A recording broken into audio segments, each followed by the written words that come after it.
Coming up, I talk about some broadcasting TV rights, Sky TV versus NZR.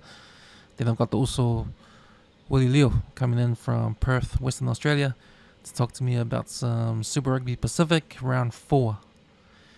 This is the Cam SCHUSTER podcast brought to you by the WesWes Network, brought to you by WesWesNet.com. Alright, let's go. Roll the intro.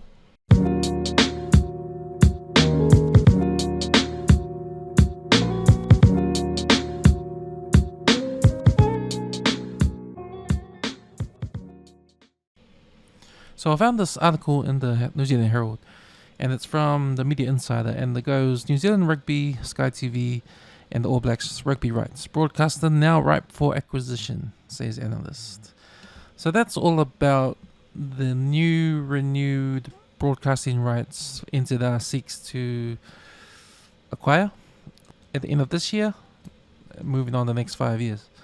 So at the moment, the current broadcasting rights NZR has is with Sky TV, and the period was from 2020 to the end of this year, and it was to the value of $111 million per year. So that's how much NZR was getting from Sky TV for Sky TV to show all the Super Rugby games, all the All Black games throughout the rugby season. So those rights are coming up to be renewed. The current rights expired this year, and they'll come up for renewal. And what's happened is that Sky TV has offered a lower amount for the next 5 years. So they've offered $85 million per year for the next 5 years, which is about $26 million less than what NZR were getting in the current deal. So, of course, NZR don't want to lose that much money, so they need to make some leverage, right? So, and it's all around Super Rugby. It's not that great of a competition. It's not great anymore. The product itself is not that great, and that's part of the issue with the All Blacks. They need to win, right? And the NBC needs to be good too. And we know that it hasn't been the past few years. I mean, with the attendance to the games is low, even the attendance to the Super Rugby games are low, so yeah, so NZR need to find ways to make more money or make more revenue, and broadcasting rights is the biggest one. I think it's 60% of the whole revenue for NZR.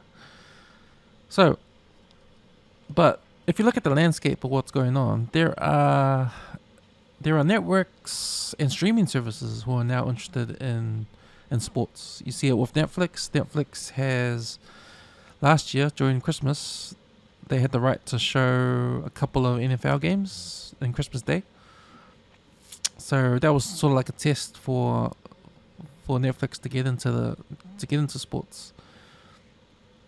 Now, Amazon are interested in the Thursday night NFL games, so they've got the rights to show the Thursday night games of NFL. So they had to purchase that. So now we're seeing that streaming services like Amazon, Netflix, getting into the game.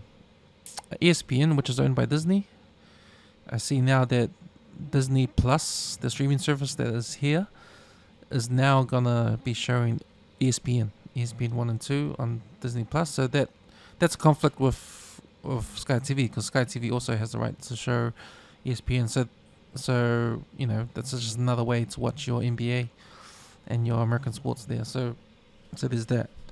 So why is Sky TV offered a less amount of money for the next broadcasting rights? Well, like I said before, the product of rugby union in this country is getting overtaken by other sports. NRL is one of them. The product of NRL is next level compared to Super Rugby, right? And compared to what the All Blacks can offer. So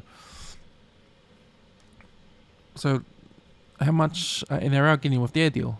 So at the moment, the NRL has a broadcasting rights deal with Channel 9 in Australia, Fox Sports in Australia, and also Sky TV in New Zealand. Now these these three platforms had to put money together to purchase those broadcasting rights. So the current deal for NRL and these three streaming services is from 2023 to 2027. And the current deal is 400 million per year, which is 400% more than what what New Zealand Rugby is getting now. So that's how much, the NRL product is worth. So this article, the Inside Media, talks about other players who are coming into the broadcasting game, right? So we know about the streaming platform from the UK, based out of the UK. I think it's owned by a Ukrainian, called DAZN. Now that's where you watch your boxing matches or your Joseph Parker fights are on DAZN. You can also watch NFL on DAZN as well. And that's another platform. That platform, they are aggressive in trying to buy TV rights for all sports, right? So they've sort of come in down under, and they've purchased Fox Sports in Australia. And it looks like that NZR are talking with DAZN about broadcasting rights. And I think that's a strategy for NZR to give a little bit of scare to Sky TV, to say that, hey, look, we're going to we're going to negotiate with DAZN because your 85 million a year is a reduction. We'll want to shop around, but it doesn't make sense if NZR goes with DAZN, because that is an unfamiliar platform, and to Kiwis who are really familiar with Sky TV and being our national sport and all that, like our number one sport here in New Zealand, it will be pretty hard for a lot of Kiwis to switch over to watch the All Blacks and Super Rugby games on a unfamiliar platform. I mean, especially the older ones, the elderly and stuff like that. My mum and that, they all use the Sky. A lot of people use the Sky. So it would be a disaster if NZR would go to DAZN. And I think that's the bluff, because I don't think NZR can afford to lose viewers, because they will definitely use viewers if they get more money into the broadcasting deal, but go to a platform where you'll get less eyes on the All Blacks and Super Rugby, So yeah, that's a gamble, and I think it's not worth it. So yeah, it's interesting that they are talking to DAZN, but I think it's all about trying to scare Sky TV and get them to raise the price of the offer, right? So we'll see. But then, this article talks about TVNZ trying to get into the picture. So TVNZ, if the TVNZ get in, that will be a bonus for Kiwis, because TVNZ is a free-to-air thing. So if they were to show free Super Rugby games, free All Blacks games, man, that is... Kiwis would love that. So if NZR, TVNZ and DAZN do a deal together, DAZN will put up most of the money, TVNZ will top it up, TVNZ will show some games, and DAZN will have live on their platform. Maybe that could be the deal, and that's what this article is talking about. So already there's changes going on with the landscape of TV rights and how we watch our sports. Yeah, it's interesting to see what happens. But if you wanna, so it made me go look into the background stuff. So I got interested into sports competitions and what they pay for their TV rights. So I looked at the Wallabies in Australia. So they pay to Stan Sports and Channel 9, that their current deal is 100 million a year, right? Which is 11 million less than what New Zealand gets currently. I'm not sure what the next deal would be, because I never found that, but it looks like that if the Wallabies continue to win, or Australian teams continue to win in Super Rugby, I think the price will remain the same. They'll still get their 100 million a year. I looked at, and I said NRL gets 400 million a year. which makes sense because their product is pretty good, right? I mean, they're going to America, they're doing stuff over there. You know, their stadiums are packed all the time, and yeah, they just know what they're doing. But get this though, I looked at the NBA, what the NBA gets. So, so the NBA, right? So the NBA has broadcasting rights from Disney, Comcast, and Amazon. Disney owns ESPN and ABC. Comcast owns Peacock and NBA app, and then you got Amazon, Prime TV, and all that. So they've got an 11-year deal for $6.9 billion with a B, $billion a year for 11 years. That's the NBA. The NFL, right? The NFL, number one sport in America. Their deal is $10 billion a year. Right? $10 billion a year. That is a lot of cheese, mate. There's a lot of cheese. So if you compare these competitions to where the New Zealand Rugby Union is at, it does not compare, right? Does not compare. I mean, look at NRL, 400 million. And we coincide NRL with our rugby union here in New Zealand on Sky TV. You can either watch NRL on Sky Sports 3 or 2, whatever it is. Sky Sports 1, you can watch Super Rugby. But there's a big difference there, you know? And yeah, there's a lot of money changing hands. So yeah, it's quite interesting when you put it that way. But for me anyway, it's interesting to me, the landscape, and see where the trends are going. So it's interesting to me that these networks are being outbid by these streaming services. And if you think of Amazon, think of just Jeff Bezos and how much money they got, like one of the richest men in the world, and how much money Amazon has.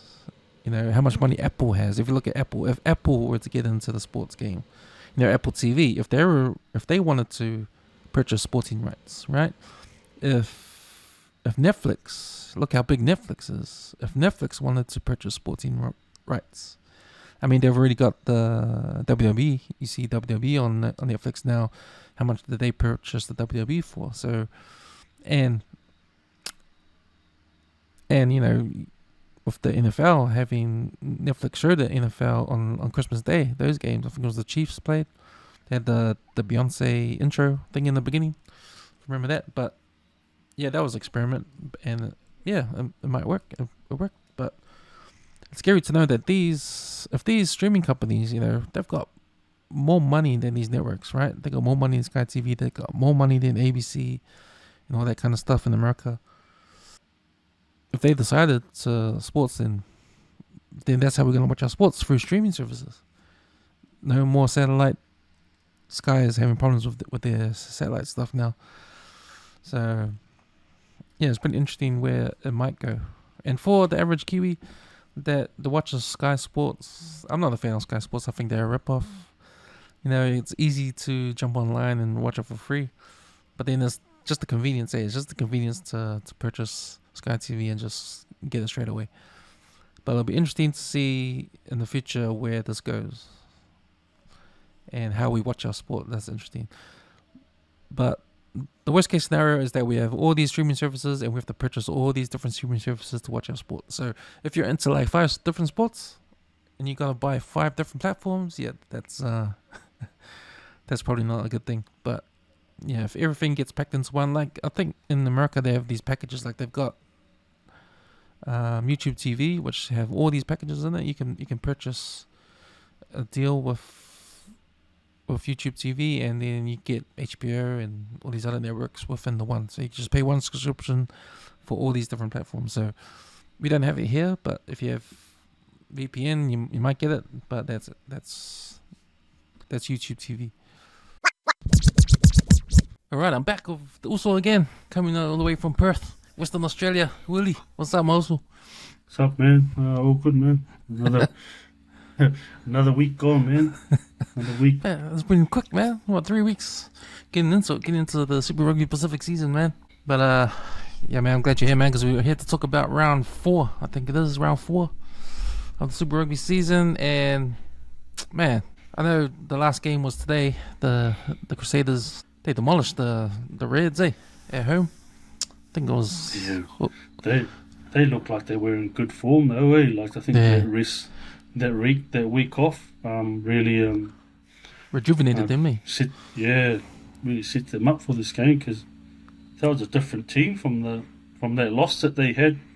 What was it against the Chiefs? Like that would have been a real kick in the gut going up to Hamilton. Like to compete, but Yeah. they didn't even look like competing when they played against them. So to come back and play a Sunday afternoon game too, man. That was a Sunday, like not many of them games around, man. So that would have been a good spectacle for the fans, man, down in Christchurch. You're right about that, because that would have been a longer rest. Because if you think about coming off a bye and then you're gonna wait for the round to, because you're the last game in the round, you're gonna wait those days, to watch. So I'm sure that loss against the Chiefs got Rob Penny fired up, and he was in the boys' ears all for the whole week and 2 weeks in, man. But I think I'd probably say more so as well, just with the players, because you look at it, and none of them fired a shot in their game. Like it was just all one-way traffic, to be honest, and and that's really, that would have dented their a few egos in that Crusaders team that week, against the Chiefs, because they, like, when I look back at that Chiefs game, man, they were too good.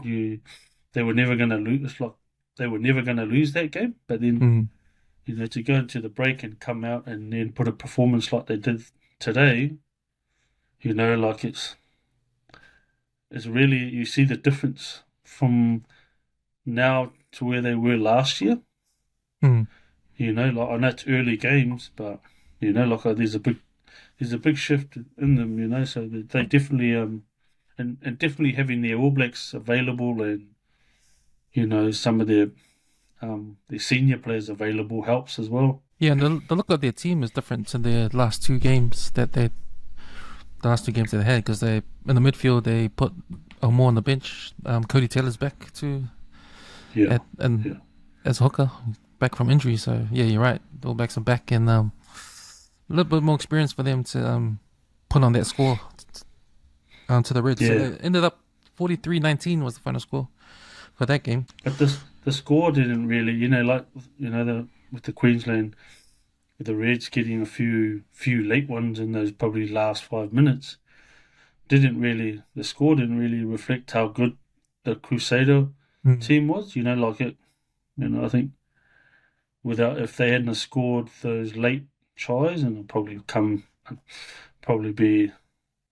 be something that they would probably, as a team, they'll sit around and talk about it. Shouldn't have let those tries come in, especially with how dominant they were. Like, man, to be at that, I think they were at 5 points at one stage. Yeah, that Colin Grace, he scored the first try. Yeah, but it was the second quarter. It was the second half of the first half, which they won 3. Yeah. They scored 3 tries in a row. Yeah, that was the Reds, eh? The Crusaders. The Crusaders, and that sort of took the air out of all of the Reds, especially the first sort of 5 minutes, because when the Reds had the ball, they had the ball early. They had some good go forward. They had some good go forward, and they were at the line, at the Crusaders line. They were begging for a try, and then they lost the ball, and then I think it was Havili, he kicked it, and it goes all the way to the other side. Goes out on the 20, before the 22. So that brings them back. And then we listened to the coaches, Les Kiss from the Reds. He was commenting, in his interviews about, I think it was just more so around them being them and keeping the ball and just being patient. And I think they weren't patient enough. They did 50-50 passes. Again, it was just things that they can control as a team really hurt them more so than anything else. Like the Lucy's were doing their job, turning the ball over, but every time they're running, they're always running backwards. Most times. Yeah. So for me anyway, like we were talking about this before we jumped on, but the Reds' loose forward trio to me look like to be really talented And guys in the Yeah. team, like you got Fraser McWright, you got Liam Riley, Harry Wilson. Harry Wilson. Yep.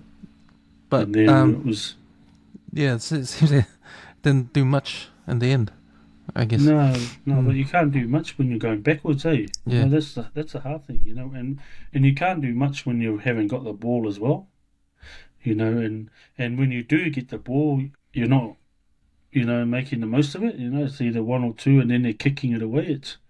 And you see in the game. Probably you would have noticed in the other games too. Probably the Waratahs Force game. There was a lot of kicking. Mm.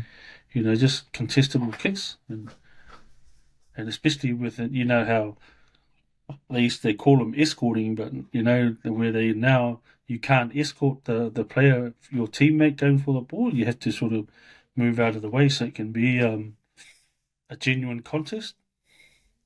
You know, so they focused more on kicking. You know, like I'd rather like just see looking at that backline. You know, like there's enough talent there to run and you know just build phase and then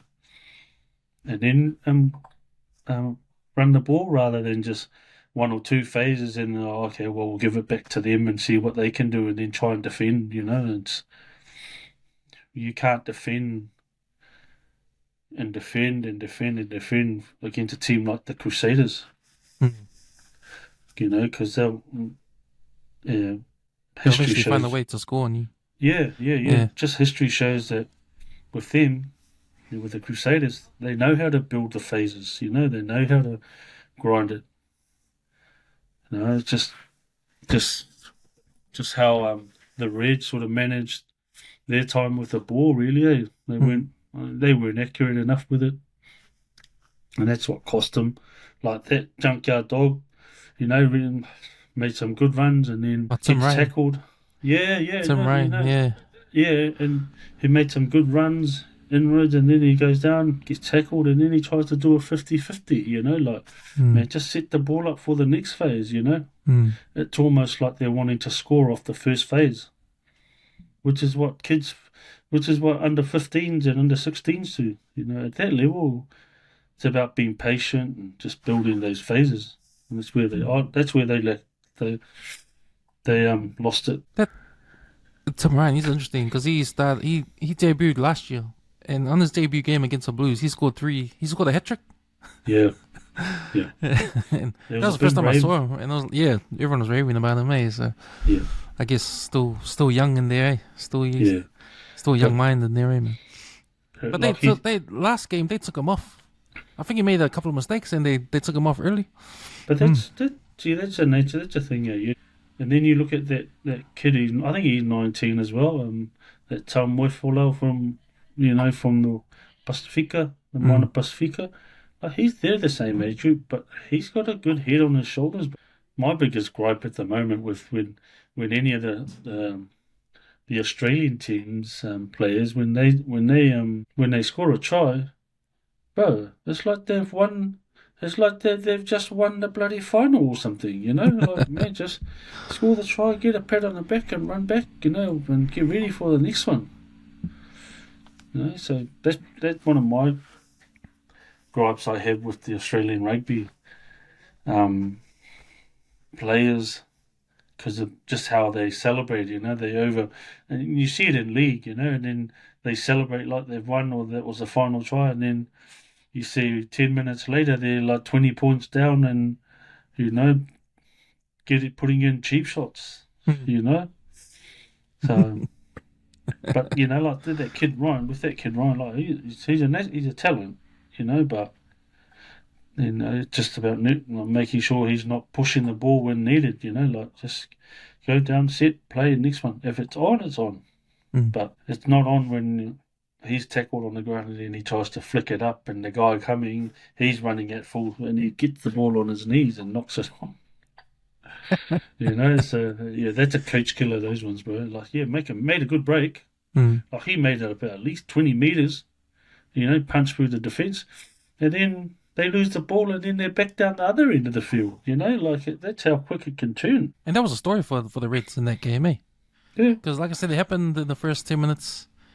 Then it happens again. Those Those are killers for any team, eh? Coach killers, bro. Yeah. Those are coach killers. That's just the coach will be like wanting to wring his neck, man. Yeah. So the Crusaders win this game. They're the only team they're the only New Zealand team this round to win the game. All the other New Zealand teams lost, which is interesting. Which sort of brings me to like the theme of this round, eh, man? And we're always talking about the competition of Super Rugby, how it needs to be better. How people talking about how Australia teams needs to step up, and challenge these New Zealand teams, because these New Zealand teams are always going to be at the end. These New Zealand teams are always going to dominate the playoffs and probably win the whole thing, and that's been the wish for people that want to see Super Rugby grow into a better competition than it has been the last few years since South Africa has left. But man, this is a good start, eh? It's good to see some upsets, and there was a few upsets in this round. Also, man, that I think with the game, with the way it's been played, the referee, and I'm probably one of those guys that's pretty critical of the refs as well, as you would have seen if you my posts. But they play a really good role too. Like they played that game against the Crusaders in the Reds. Like that was man, ball and play loads of time. Like it was fast game, man. And then you look at the referee in the game against the Waratahs and the Force. Like killed 10 minutes almost, like setting up a scrum, man. Or the line outs. But you look at the likes of like Angus Gardner. He was pretty good, although he was in the French and Ireland game. He was there, eh? But I saw him. Yeah, he was the ref. Yeah, he was the ref. He was pretty good. But to go back to say the Super Rugby, like Ben O'Keefe, he was solid, man. Like in the Crusaders game, he was very clear in his instructions and just what the calls he was making were. I think, just his clarification of what around the reasons of why they're being penalised. Like once you know why, then you know what you can fix. And Ben O'Keefe, he just came from Six Nations too, so he was there. Yeah. He was there last week. So it's interesting how these Super Rugby referees can go ref international games in real time, like back and forth.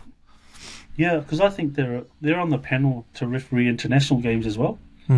Like Ben O'Keefe from New Zealand, there's Dolman from New Zealand. So there's a contingency from New Zealand who referee international, so that's still part of this big pool. Angus Gardner, he's one. He's pretty good. He's not a bad ref, but yeah, just to see like the speed of the game when he was refereeing the Crusaders and the Reds game, that was fast, man. It was moving. He was even telling the water boys to get off because it wasn't a water break. Like that's good though. Like you want to see guys get fatigued, and then it allows those smaller type players to do their thing with the ball. So, but yeah, no, it was an interesting game. Like then I think even the referee for the Brumbies and the Blues game was pretty good. Because he was pretty solid with his instructions. No, come on, let's go, keep moving. He's not involved in the scrum, so it just made everybody was accountable. So I didn't watch the Waratahs Force game, but was the ref doing the opposite? Yeah, man, like he was. Yeah, it was. Like there were just some calls. There were calls that really looked like they were made in an unconscious bias way, and that was just like, oh no, well he could just assumption really, like rather than saying yep, okay, that's what happened. Oh no, but in his head, he'd probably, as a referee, probably think, oh no, it was his right, so just play on. Yeah. But that's that sort of stuff. Like I said, my mate that works for it's a mate of mine who works for World Rugby and as a commissioner and that. And he's always messaging, like we always chat about it. He goes and he messes me behind, so Willie, man, come on, give the referees a break. It's all your posts, man. You're getting fed up no, on your posts on Facebook yeah. about the refs. But like I know that we need the referees, and like I don't like when I'm coaching, I don't bag the referees or even when they're playing, the girls are playing. Like I don't yell or I don't scream and stuff like that, just because like that's what Tuesdays and Thursdays are for. Like to yell and scream and tell them off about what they've done wrong and what they could do better. And then on the game day, it's just up to them whether they implement what. But the referees, like the referees are a big, massive help. But it's just about the team adapting to how that referee is. If he or she understands a rule, then you can probably learn to manipulate the rules according to how that referee sees it. At the moment they don't. How are you finding the competition now? Like how I said before, how this round there were a few upsets, and we'll talk about them, but it does do good for the competition, eh? It does. The speeding up of the scrums, the free kicks, and if the line outs aren't straight, rather than the scrum, so having those as free kicks, man, that's been awesome because like the amount of ball and play that you get, like I don't have those facts. So I know that there's stats going around about time and play, versus time, off play. To like they're trying to build some data around, data collection around, how many times a ball is in play and how many times it is actually in the hands of the players and stuff. So there's some really good things with, but it can only get better, eh? It's like anything, you just improve how their game is being played. Yeah, I like the free kick and the not straight line out, because what it does, because as a viewer, as a fan, like you want to watch a fast game, and you love it when they not kick it but go for like those a tap and go, Yeah, man. So they can run off the ball, and that's what you want, and you want to do it real quickly. So I haven't seen it yet, but when the ref calls not straight, the teams will figure out how to quickly get into a tap and go, if they're close to the line, or do a quick, like a free kick, do it really fast. Like I'm waiting for that, for teams to be used to the idea of, to play on. Yeah, the idea of like them speeding that game up, like and then waiting just for the halfback or the 10 or anybody to take that initiative to say, okay, there's a penalty in my section, okay, look, quickly go and just run with it. Sometimes you have to coach that in, and if you don't, but sometimes you don't. It's dependent on the player and their sort of the environment that they're used to. So, but definitely, like coaching the players to sort of see those opportunities and from tap and goes. Like the halfbacks will probably be the first ones to be with the ball on a free kick, and then there again it depends on if you're chasing the game or if you're just sort of piling on points or building pressure. Yeah, that's been good. That's been good so far. Are they doing these rules over in up north in the Six Nations? No, I don't think so. No. Because it's kind of weird if we know these refs are going up there, they have to change the way they ref. Then they come back to Super Rugby and change these new rules, these different rules. Yeah. So yeah, it shows how professional these refs are. Eh? The ones that we mentioned that are going back and forth Six Nations down here, because it's two separate rules. Yeah. No. But then you see, and the beauty about having those New Zealand referees refereeing up there is then they can bring back and all of that, and you sort of they come back and they learn from that and see how they can adapt. But they're how the British guys sort of, or how the Europeans sort of referee their games. Are they focused around the ruck area, or do they? Just learning on where they're standing when they're riffing, because sometimes the referees always get in the way, so you don't really, you don't really sort of. It's hard to try and manage it when the ball is moving at such a fast pace, all the players as well. You just don't know where you're going to be as a referee be standing. So the beauty of that, they can bring that back, and also just how the players up north play, and according to the rules, like there's not major change. I think the more tweaks to the rules, the better it is for New Zealand rugby players, because we tend to adapt pretty quick to new rules from World Rugby. Hmm. And you just go back to when McCaw was playing, he was able to adapt where you can get the ball from any side of the ruck to now having to release the hand before you go for the ball. Like it's all of these things. But I think that's a big advantage having those referees do that. Yeah. Okay, I want to go back to the first game of round one, and it was the Blues against the Brumbies. The Blues lost 20-21. The first time the Brumbies lost in Eden Park since 2013. It's been a long time. Yeah, I think. Yeah, first time they've won since 2013, eh? Yeah.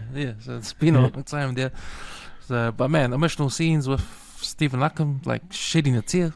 Like, he was so happy on the field, and you gotta love that, eh? Because man, I was a big Brumbies fan back in his day when he was playing with George Gregan was there, and George Smith was there. Like that team, that was my second team, eh? Because I love Stephen Larkham, the way he played. But no, it was good to see him happy, eh? It's good to see him happy, even though my Blues lost. I was disappointed in my Blues, I was like, damn, like this looks like, and it's hard, eh? It's hard to go back to back, right? But man, this is like falling off a cliff almost. I know it's only round 4, but man, there should be panic stations right now. I'm thinking Blues can only hope for fighting for their sixth final spot for the playoffs. I mean, that's worst case scenario for me. For them to make it. The second year is always the hardest if you're if you're because if you're the champions, like if you won it the year before, you know that everybody's going to come after you. But that was a different type of, like, again, bro. They lost that game. They showed glimpse of what they can do with the ball in hand. Like it, and you would have heard the commentary around that they needed to change their style of play rather than just almost like a 10-man game and just punch it up the middle, and because that wasn't going to be good enough anymore because everybody else can do it. But like their little I think their non-negotiable skill sets I let them down. Like that line out, where they had a penalty in front, and instead of building, just taking the 3 and then going back and then doing an exit and coming back down and just rather than putting scoreboard pressure, they decided to go, all right, let's risk it. We'll go for a line out, because they did the same thing against the Highlanders, and they went down there and they got the ball taken off them, like the same thing. Frost went up, collected the ball, and the next thing you know, that they were down in the Auckland Blues half, So I think their just their what you call just their decision making, was pretty poor there, and they sort of can't really fully take the blame as a captain, but there's enough leaders on there to be able to just take those points. I think that was one where they let go, that they could have won that, but won ugly. I still think, man, I still think they should move up. I still think they should just let Plummer go. If anything, I'd probably bring Caleb Clark into second 5, and this is just me speaking on an opinion of what I think. Caleb Clark at second 5, and then you got AJ Lamb because he played really well. AJ Lamb, and then you got and then for the 2 wingers you got Mark Talia and Rico Ioane, man. Like Rico's a winger, man. Like he's not a centre, I feel like the argument for Rico being in the wing is the same argument what Warriors fans have for Roger Tuivasa-Sheck being a fullback for the Warriors. It's like he's his strike power, his strike is. I'm talking about Rico. I mean, he never scored a try for ages, eh? I think the stat was in 2 years. 2022 was the last time he scored a try for the Blues. So he scores a try in this game and they lose. So but he's not a centre, bro. Like he wants to be a centre, but he's better off as a winger. Like that's where he made his name, and I think that he's still got the speed to do it. You know, he's just not a distributor. You know, that's how I see it. Yeah. It was a funny game, eh? Because it was sort of like tick for tat the first half. Yeah. Then the Blues came away. Blues had a 10-point lead one stage, and then Brumbies just chipped away, and just caught up, eh? But man, I think Bowden Barrett. I think that was good that they put Bowden Barrett as 10, because we talked about it last week. Eh? Bowden Barrett should be 10, and Plummer come off the bench. That's what happened. It was interesting that because that's what I noticed in halftime. So Bowden Barrett went off with a hand injury. It looks like he broke his hand, so he won't be playing for the Blues for a few weeks, which is bad luck because probably needed it. But there was a point in the halftime where they interviewed Vern, and it was Vern that said, Bowden's got something wrong with his hand, looks serious, but you know, Harry's been training hard all week, so I believe he can do the job. And to me, I was thinking, you know what? I think he just identified Harry Plummer as the reason why they were losing those games, and he benched him. Yeah. So no, but everybody's seen that. You know, everybody's seen that. You'd have to be a blind bloke to a blind guy to not see that. You know, like it's a different man. You know, like he's not. Everybody rates him like he's good Super Rugby player. You know, he's not a Harry Godfrey. Good MP. Nah, man. No, you just a different set of skills. Like he's just on a different level. Barrett thinks 5 steps ahead, whereas Plummer maybe, you know, like 2 steps. In hindsight, though, maybe we should have started him, and because he would have kicked those goals if we lost by 1 point. No, Harry Plummer, he could have kicked those goals. But there was a lot of things, you know, like can't just.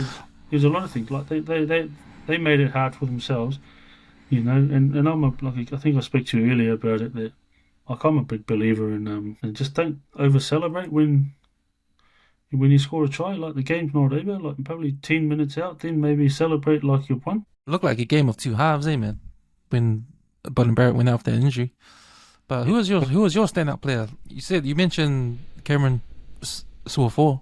Yeah, before we jumped on. Well, man. Yeah, I like Suafor. I think he was really good. I think he suits that 8. I think he had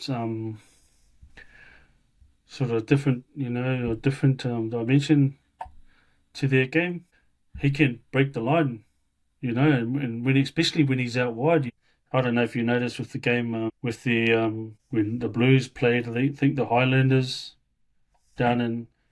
And then when the Blues played with I think they started last week, and it's the 2-2 played, and there was no effort. You know, like, and that's a difference, like with the guy like Cameron Suafor, you know, like he's come back from having from beating cancer. Yeah, that's right. You know, so he's got a lot more to play for, just the freedom and to express himself. You know, so I think, you'll see more of Suafor on the back of the scrum than this year than they usually have. Sotutu. Yeah. Well, he has to be next 2 more games because Sotutu's out for 3 weeks. So you got that suspension. Yeah. Oh yeah. So, suspended 3 weeks suspension. So and he's going to have to work, and if Cameron Suafor plays well, you know, in the next week, you know, he's going to have to work even harder. The other one for me was AJ Lamb. I think he was really outstanding for me. He was awesome with the ball and on defence. Like, he's strong as well. He carries the ball well, good footwork, and I think he'd be a better distributor than Rico. Like I said, and because in a 12, like Caleb, and I say with Caleb because because Caleb or Mark Talia didn't really get the ball. They actually have to come. They had to come in looking for the ball. And that's where what your centers are really supposed to do is to distribute that ball to the center, to the wingers, and then support. But it's almost like Rico does his own thing, and if he gets tackled, then he tries and release the ball, or Does that talk to the game plan the Blues play? Like they want the forwards to do all the work and go through the middle. No, is that why the wingers aren't getting the ball only at certain times, certain opportunities? Probably, yeah, yes and no, but like in, then how many times do you bash the ball against the wall? How many phases do you need to, like you can't just, like, it's easy for teams to defend now. Like if you get Ofa Tungafasi running up the ball, one or two tacklers, them down and wait for the next one, like that's. But if you interplay the backs and the forwards using it just makes for a better game. Like everybody is involved. But yeah, like everybody does that. Like that's probably a core part of rugby. Like you need to, and I heard it today. I think it from the Reds coach that you need to earn before you go wide.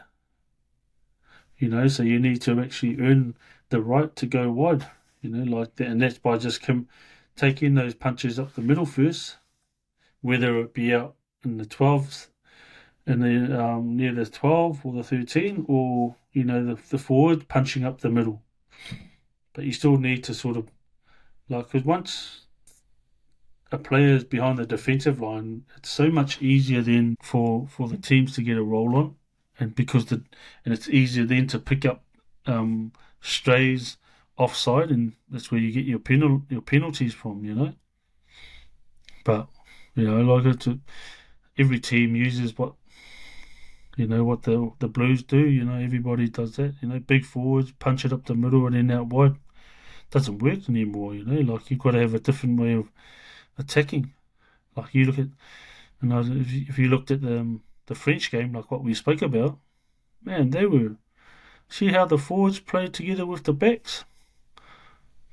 Just some good ball skills there, man. And that's just they do that stuff sort of 100 days a week. Thousands passes. The guy in the Brumbies that impressed me was their number 10.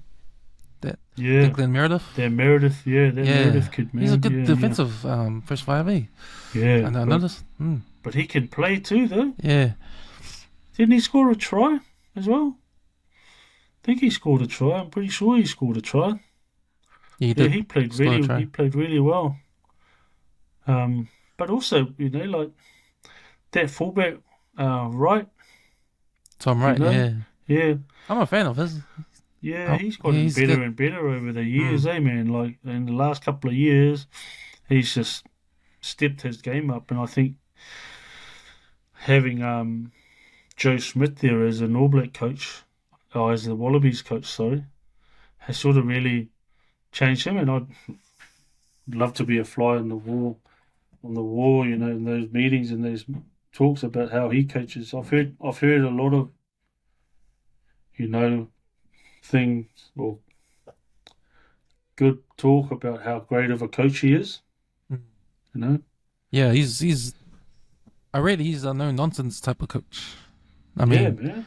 I mean, he's got the pedigree. He's the architect behind Ireland rugby's resurgence. What they are now is because of him in the beginning, and he sort of turned out the Wallabies around after what's his name? After they fired the other guy, what's his name? Eddie Jones. Eddie Jones. After he left. Yeah, that didn't happen there, but yeah, he's sort of given hope to the Wallabies, because even though they lost a couple of games last year, they were better than when they were before, So it's sad to see Smith going to leave after the Lions tour.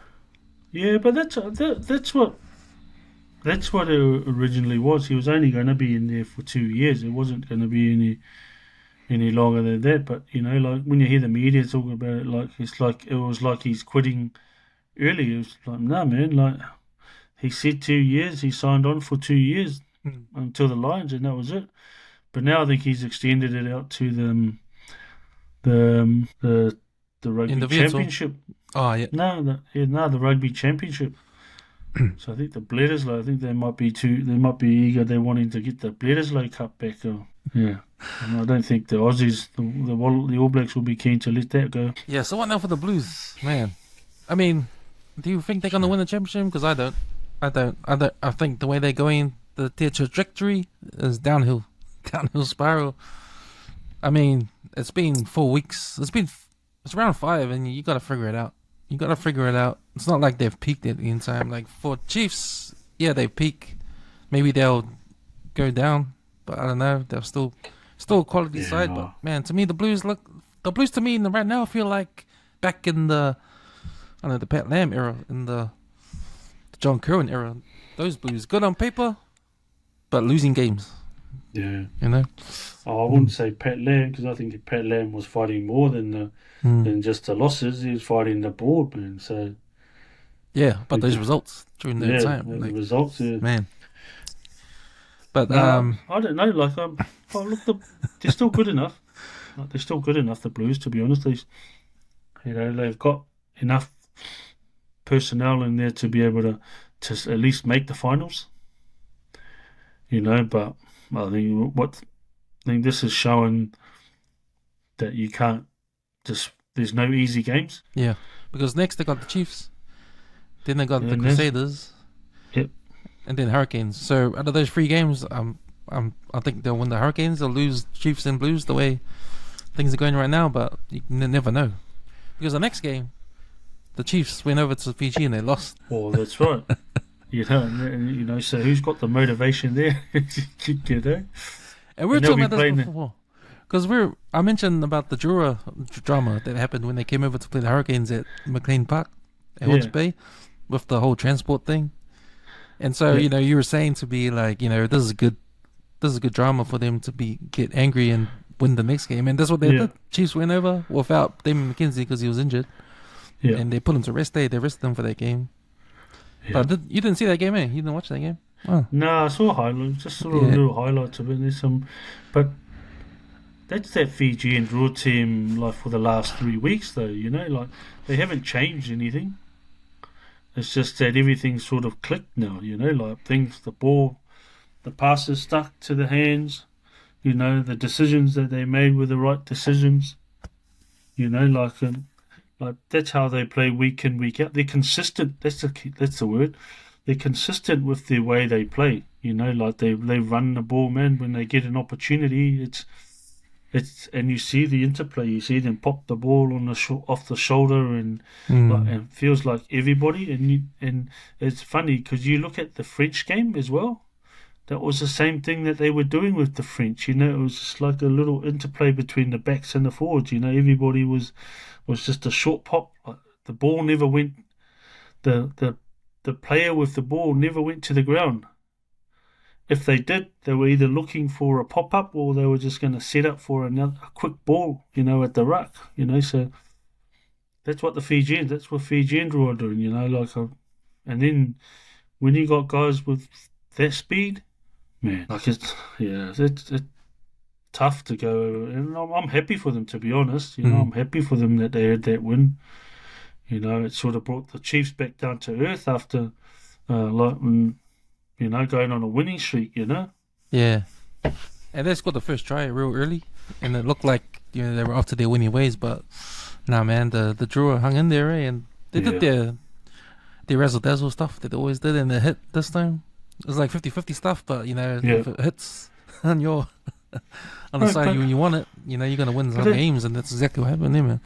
But that's what I mean about the types of players or the types of teams that do the 50-50 every day, and then the teams that don't.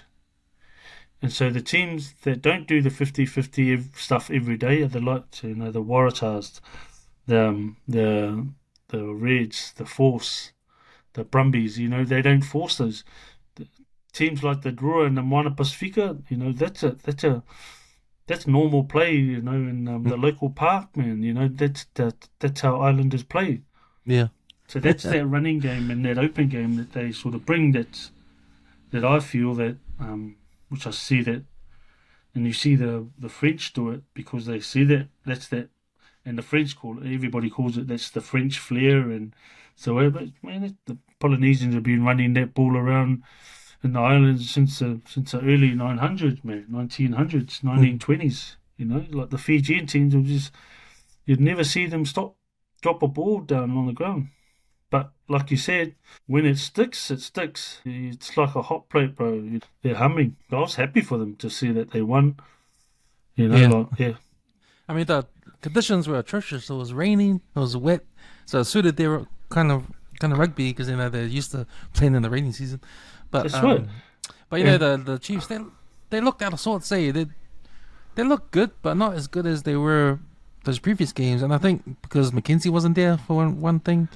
So I saw Sean Stevenson. He made his return at fullback. Yeah. But he had a couple of drop balls and stuff like that. So yeah. A couple of miscommunication stuff. Game. But, yeah. Pretty tough game to come back from Japan after playing the Japanese and then going straight those big Fijian boys running down at him on a high ball, man. Yeah, exactly. That's not the hardest, that's not the easiest thing to do, to try and take a high ball when you've got a Fijian guy running at you at 100 miles. So, Drua have a tough 3 games ahead. They're all on the road. So they're off to play the Brumbies next week. And then it's Force. And they're over there in Perth on 23rd of March. Yeah, so that'll be a game I'd like to go to. Yeah, hard, man.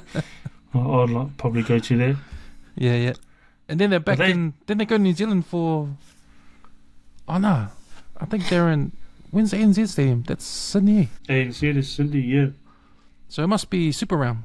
Because they're playing Crusaders there. Yeah. Crusaders? At ANZ Stadium. So I think they're Super Round then? Oh, they're doing the Super Round in Sydney? Looks like it, because it says here they're playing Crusaders at ANZ Stadium. Yeah, man. I might try and hop on the plane and go over to watch that. Oh, that'd be mean. A few days, watch all the games in one spot, no? Yeah.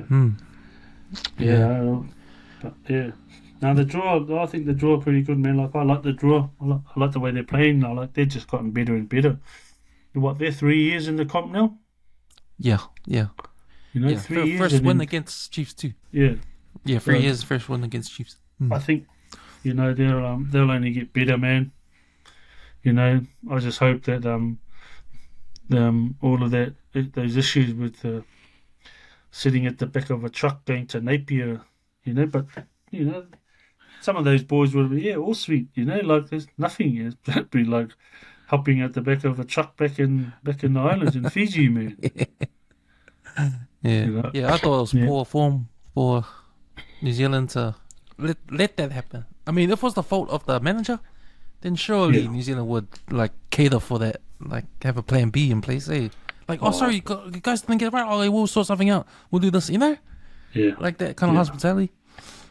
Yeah. And you look at the comments around that, like I said, and when those Aussie teams or the Fijian team or the New Zealand teams go to the islands, man, they're like kings, man. Red carpet comes out. Hard. Red carpet at the airport, police escort all over the place. Like anybody would think, the King of England was in town, man. So, but they're right, like I said. But again, you don't know what there's two sides to a story. Some of the blame might be with the management. With the manager. Logistic manager, and to be honest, I remember trying to get in touch with the logistics team for Moana Pacifica when they came here, but they were hard to get a hold of. Yeah. Oh, yeah. Okay. And it was like, nobody's wanting to free tickets. We could go to the game for free here, but it's more so, hey man, we just want to let you know that there's a community here of Pacifica people that would like to sort of meet and greet the players and, just to get a bit of a fan base. But well, we did it the first time I think they came over, and then and I get it that they're all professionals and they it's very hard and they have a tight schedule and that but at least sort of give something so where then at least the people here or fans here can really support them as well when they do come. But yeah, it's a bit of a tough one on that. It's almost like you need some forward planning, and there's no forward planning. It's like it's just do it as we go along. Always has to be. It's like that's a long-term planning thing, bro. You look at it and you say, okay, this is where we're going and this is where we're playing. And they all know the schedule. So every team management knows what they all know, and they'll set their programs out and their times out for. Yeah, so it's just this. I think the last time they came here this year, Moana, sort of reached out to we reached out to Tana, but like they were on a short schedule. But then I see them that they did a welcoming. Then I see that they did a welcoming at some training ground here in Perth, and like, man, like these are at least, and that's the thing with the community here in Perth also. It's like there's it's disjointed. They're not fully connected. They're like each. I think the problem here, and the problem is, it's probably a typical Pacifica problem, is that everybody has an ego and it's everybody's. Oh no, he's my contact, and like we're the ones that arrange. I said, man, I don't care. Just put a notice up and let the Pacifica people know that the Moana Pacifica are here and this is what they're doing. It was just happened to be that I seen it on a friend's story, and I think, oh, so I thought they said they were on a tight schedule, like so I left it at that, like. Yeah. But it's a bit disheartening because there's like in a group that we have full of like parents, like parents of Polynesians, like Samoans, Tongans, Fijians, like would like to go and just meet these players, but I guess like I said before, also there's some people feel threatened by somebody saying that, oh yeah, we brought Tana here or something. I don't care who brings Tana, we just want the kids to come and take photos and greet these players. Yeah, I know those ones. Those are the head scratching type of figures. Yeah, man, hard. It sucks because like there's a group, like a and just a bit of a background story with the way how the things happen here with these these two. They have this Harmony Nines here. I know we're going off track a bit, but there's this Harmony Nines here, and so it's every cultural team. So the Aboriginals have one, even the Great Britain team have a team, and they host it every year. So they have this Harmony Nines, and they host it every year down here in Perth. But everybody has one team except the Samoans. Like, how come? There's two, because and that's what's talked about. Like the egos within our Samoan community. Oh, so you get like 3 Samoan teams? No. So there's 2. Like they're split. Oh, like one church has gone and set up one, and then there's another group that's gone and.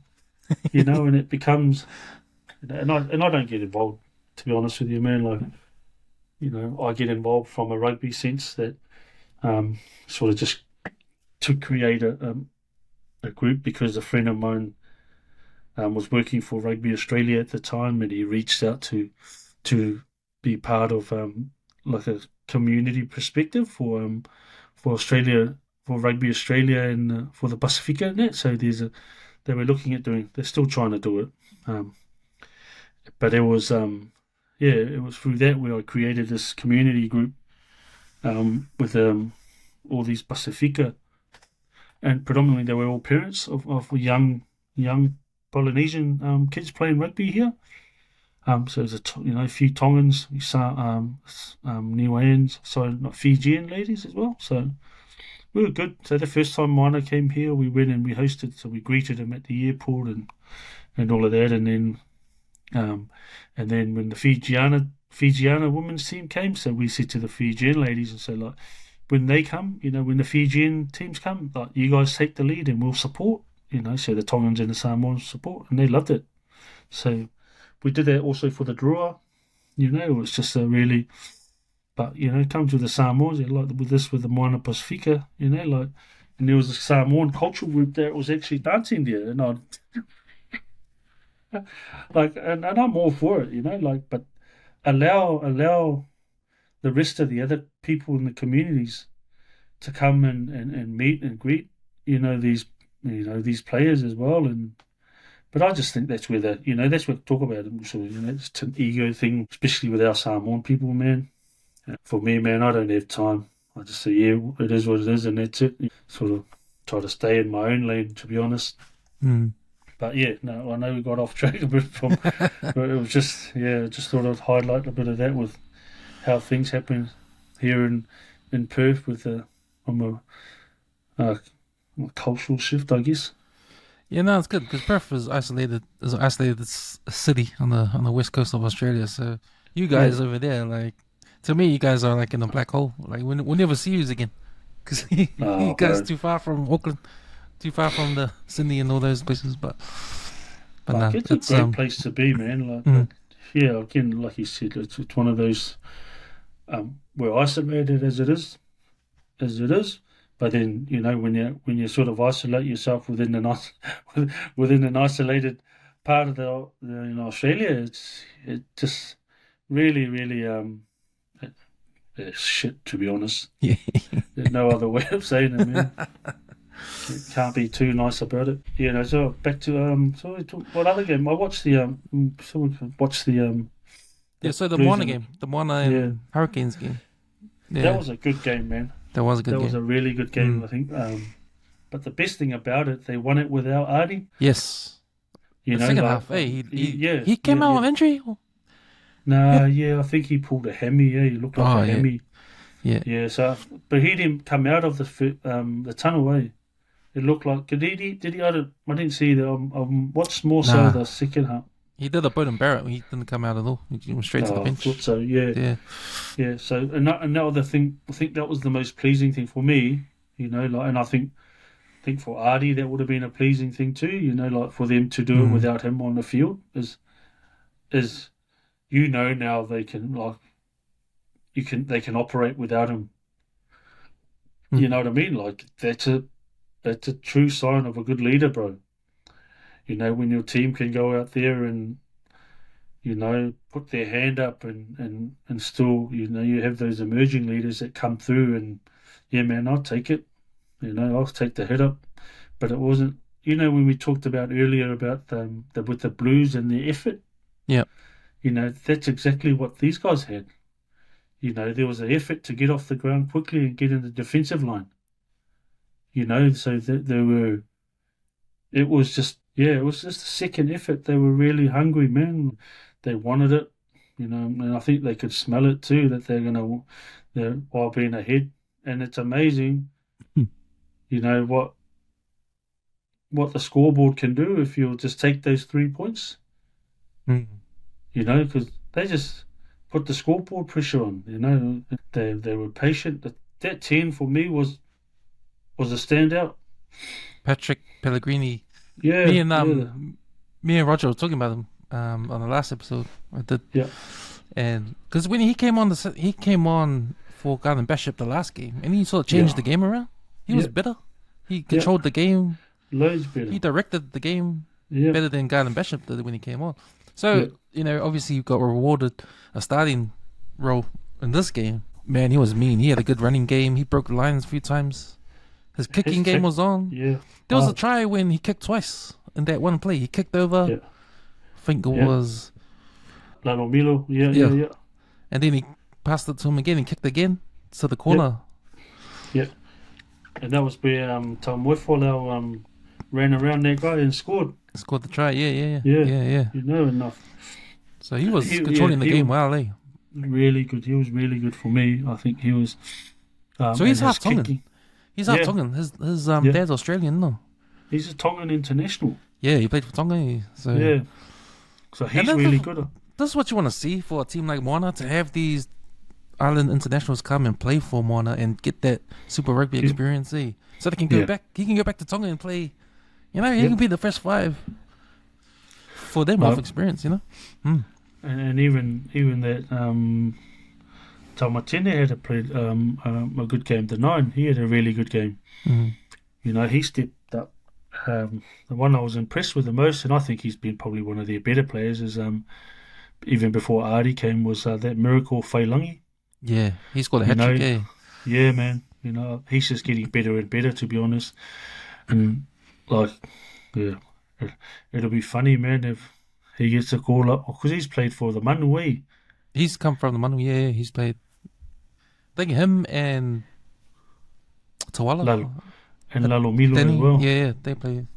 And James Lay too. He's Manu Samoa. Yeah, just wondering if he played I don't think he's played a test, whether he's been capped. But yeah, for me, it's the Tongan players that are impressing me for Moana. Hey, man. Yeah. So Mo Fulau, and then number 8, Semisi. Yes. Tupo. Like, I wouldn't be surprised if All Blacks say, hey, go play for Highlanders, they can be aligned with us. But he's, you know, that's the thing. What's his name? The Moana Pacifica isn't owned by the Moana Pacifica. They're owned by the Rugby Union, man. Yeah. You know, they're. I mean, they're gonna take players. Yeah, bro. They're gonna grab players. Of course they are. You know, yeah. So he'll be good, man. Like I like that Miracle. The number 8 has played really well. I felt sorry for Tuala when he got injured, but that you know, that Isaiah Willie Walker, man, that was a dog act. That was like that Darcy Swain on the leg, bro. Yeah. You know, I hate players like that. Like, that should have been a red card for me, because that was like intent. You know, he's not just going in there just, you know, with no wrapping of the arms, just a shoulder. You know, and I mean, like, it could have been worse, to be honest. It could have been like that Quinta Paya, to be honest. But so he was my favorite. He was my probably pick as well. And then you know, like, He got a yellow, eh? Yeah, he can get red. Yeah. So Lalo Milo and Tuala were playing really well before that.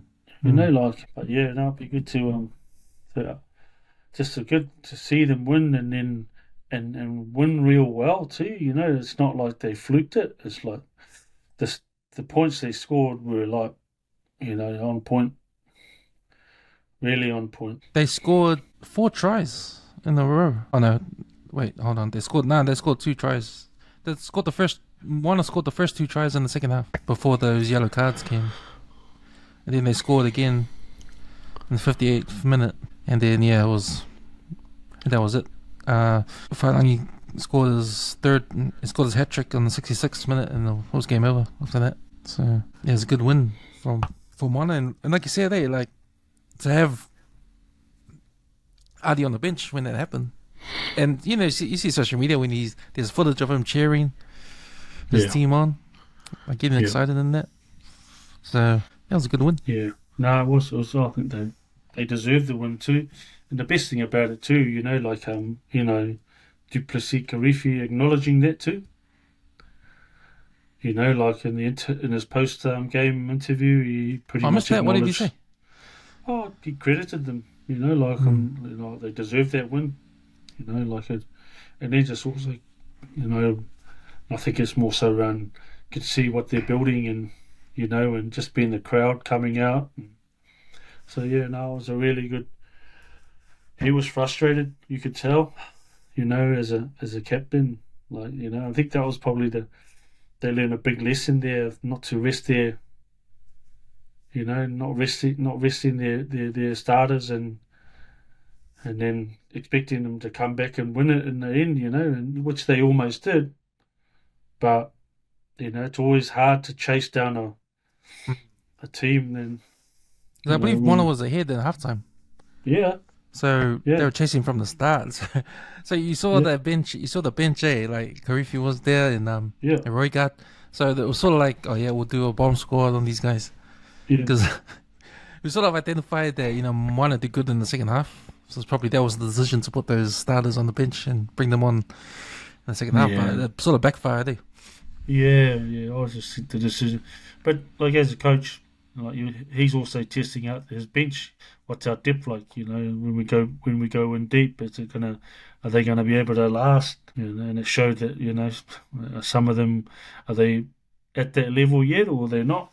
Not just some really key decisions that they were made too in the game. Like there's some disappointing decisions from like where they got penalised and they just thought that they could get away with a lot of the stuff that they did. And the referee didn't help because he was getting influence left, right, and centre from anybody screaming, and you can tell he was learning, So that was a good game overall, man. Like those, and then to top it off today with the Crusaders, that was a satisfying game for the Crusaders to come back with. Yeah.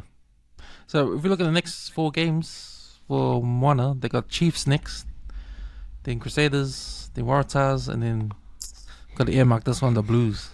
That's going to be that's a tough hand, eh? But I think that would probably, I would reckon that they would make them, because you look at those boys and then the way they played against the Kiwi teams, like they're up for it. They got something to prove. Yeah, man. When they play them. Yeah. And I think when they bring that across and they bring that to the Aussie teams, it's the same. Like it's that should be the same mentality coming across. I just think their next 5 games or the next 4 games for Moana is going to be the real tester for them to be able to say, yep, we actually belong here. That win against the Hurricanes has started that, like the conversation. But if winning close games, you imagine if they had won the game against the Reds and the Force, and they were winnable games too. Yeah, man. Like they were leading in those games too. Like you imagine what the table would look like right now. But we'll find that out in the next couple of weeks. Yeah, I'm jumping on a bit of them. After that win against the Hurricanes, I think they got some really, really good things out of it, some positives, and not just but individually as players. There's some really good players that's in there, man. Like I like those 2 locks, Savage and those 2 Palangi boys. They're workhorses, bro. And then you just let the Poly boys just smash the ball up because that's what they love to do. Yeah. And they just, they're good workhorses, bro. Interesting. Speaking of the table, so we got the Chiefs still at number 1. We got Waratahs number 2. We got Highlanders, Crusaders 4, Reds 5, and Brumbies 6. So that's your top 6 at the moment if the playoffs would start right now. So the Chiefs, the Waratahs? Yeah. Highlanders, Crusaders. Yeah. Oh, because they had a bye, eh? Yeah. And they had a bye week, so they get automatic 5. And then the Crusaders? Yeah. And then the Reds, then Brumbies. And then, Reds are the top 5, eh? Reds top 5, and then Brumbies. So that's your top 6. Down pretty quick, eh? Oh, yeah. There was a record, man. Straight up and then come back down. The Force are 7th. Then Fiji Drua, then Moana, then the Blues, then Hurricanes last. So that's your table for round 4. Yeah, but you also look at, like when you look at the Hurricanes, bro, everybody will be thinking, well, like, is the honeymoon over now for Craig Laidlaw, or is it Craig? Yeah. For Laidlaw, yeah. Clark Laidlaw. Clark Laidlaw, yeah, they're just wondering now, is the honeymoon over for him as a coach, like, is he pushing the right buttons for those poly boys to run? You know, like it's. It was also debut of Ruben Love. I like that guy. I like his running. Yeah. So Yep. yeah. His debut. I thought he's already played for the Hurricanes. I mean, sorry, his first game for the year. Yeah. Oh yeah. Yeah. So. Yeah. Yeah. Yeah, it'll be interesting. It'll be interesting next week. I think Hurricanes miss RDA. But they you know. They miss Adi, but you know it's good for All Blacks perspective because they can get to see Peter Lakai play more minutes. Yeah, but Peter Lakai isn't an 8 though, you know. Like I feel like for Braden Yossi, like man, he's just all of a sudden just gone. You know, is he injured or what? You know, he played in that game, but he wasn't as influential as he was last year. You know, with the ball. So just you know, it's a bit of a funny one because you sort of don't know really where a lot of those players are. Like last year, the Hurricanes were the team. You know, like man, they were on fire. They, you know, wasn't even funny. But now it's like 3 games in a row. So 3. So yeah, they've lost a few games now. Not in a row, but yeah, like man, they're just bottom of the table. All the Hurricanes fans must be hating it. Yeah. Who's the Hurricanes fan in your boys? Oh, Jack. Nah, he's not a. He's telling me he's not a Hurricanes fan. Not anymore. What? Nah, we're thinking about. I'm gonna be supporting him Moana because at least that's Jack was saying at least it will be because the Moana, you know, well. They're either all there or not, or not. You know, if they lose, see. But yeah, it'd be interesting. The Blues aren't looking that flash. I might as well support the Blues women. They won the game against the Chiefs. So they've been winning too, eh? They've been going all right. Girls will be doing all right. Yeah. Sweetos. I think that's what I say. Another round. Yeah, sick also. Yeah. I'm on nights, I'm on night shift this whole. Work some hours on nights and. Yeah, sick of seeing everybody on day shifters. Now, man, thanks for jumping on again, man. It's always easy, good. Man. Always a pleasure to recap what goes on in the week of Super Rugby. Yeah, likewise, I appreciate it. Easy, awesome. Yeah, we'll do it again next time. Yep, sick you, man. Okay, Okay.